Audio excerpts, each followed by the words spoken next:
So my friends, this is the JMGO N1S. It's just a little bit bigger than an iPhone, but it produces an incredible image. And this time, this year, it's even brighter than last year's N1. And that brightness is evident no matter where you project this image. It looks absolutely stunning in light rooms and just incredible on a 100-inch screen in a dark room. So let's take a closer look. Don't forget to hit the red button to subscribe and give this video a thumbs up and click the notification bell to get my next video first. So the N1S is the newer version of the N1, and I'll show you these side by side in a second so you can see the difference in brightness. But there are some key improvements this year on the N1S. Not only do you get that incredible gimbal design, but you also get Google TV added. And that actually makes this projector the world's first tri-laser projector with native Netflix. So with the latest version of Google TV 3.0, this gives you the option to have global search right across all of the apps. And that means, for instance, if you want to search for action movies, you just type that into the search and it will display all of the action movies across all of the different contents. And that can be really helpful for someone that doesn't know where they've seen something. It might be Netflix, it could be Prime. Now, having Netflix installed is definitely an advantage. People still want Netflix on a projector, and there's so many that don't come with it. So I was really pleased that this was there and working perfectly. The 127-degree up and down free movement of the gimbal means that you can project an image together with its smart technology almost anywhere. It is just so quick.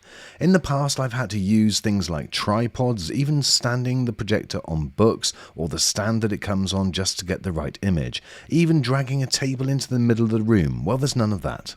On the back, you still have your HDMI port with eARC facility and a headphone port and also USB, and the power adapter is on the side, which makes power connection very simple. Those of you that saw my video last year on the N1, and I'll leave a link to that in the description, will recognize the design, and there's not much difference between the two. But there is a big difference in the output. Now, I was really impressed with the N1 last year, but I have to say I'm blown away with the N1S.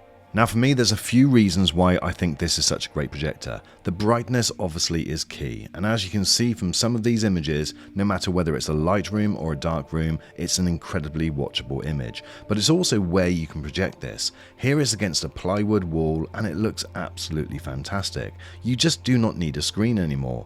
Here it is on a bright day in my kitchen on the kitchen units. And it looks absolutely fantastic, and the image quality, the detail, is just insanely good.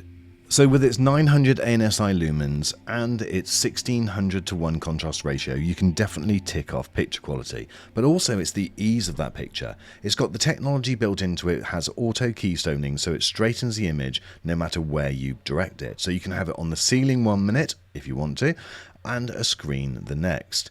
You've also got some smart screen adaptation in it as well. There's an app that you can download. You take a photograph of the screen and hey presto, it then matches it to the screen size that you've got. And it did this brilliantly even in a dark room. I was so impressed.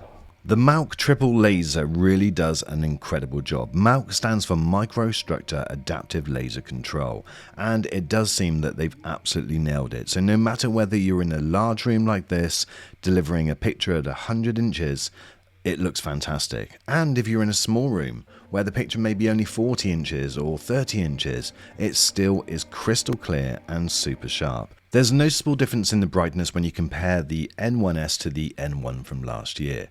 And it also has Google TV built in rather than Android TV. And one of the big advantages of that is that you have Netflix working right out of the box. But here you can see them side by side projecting the same image, and the difference in brightness is noticeable. I found the best mode for this projector was either in movie mode or in user mode, where you can make tweaks and changes yourself. But this supports 110% of the BT 2020 color gamut. It has HDR10 support and 10-bit color depth control.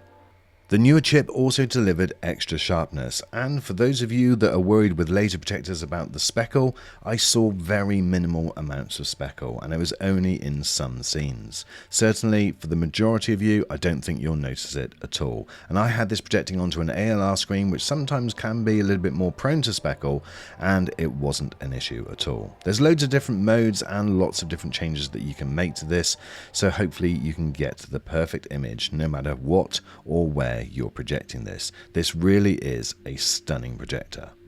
So as well as the technology inside, there's also 3D time-of-flight sensors and a CMOS high-res camera. This helps with the autofocus and the positioning of the image. However, you still retain manual controls as well, so there's manual focus and there's also manual keystone correction where you can drag the corners of the screen to get the right position.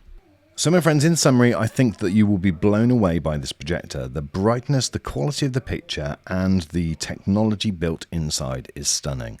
The fact that you can set this up in seconds, take it absolutely anywhere you want, and you've got a crystal clear, super sharp and straight image straight away makes a massive difference. So it doesn't matter whether it's high up on a bookshelf or whether you've got it low on a desk pointing in a completely opposite direction, you're going to get an incredible image. Now, not only for home entertainment and big screen movies, but when I'm working and I'm editing a video, well, I might just want to have the football on a wall just opposite. This projector does it all. In fact, the only slight negative I can find is only one HDMI port. But to be honest with you, with Google TV built in, that's not really a negative either. So in summary, my friends, I've not changed my mind at all about the N1. It's still a fantastic projector, and if you're an Android user and you're not that bothered about Google TV, well then maybe steer towards that one. But if you use Google TV and you want the benefits of that, and you want that super bright, super sharp image, then maybe the N1S is for you. But which one would you choose between these two projectors? Let me know in the comments. My friends, that's it for this video. Thank you so much for watching, and I look forward to seeing you on the next.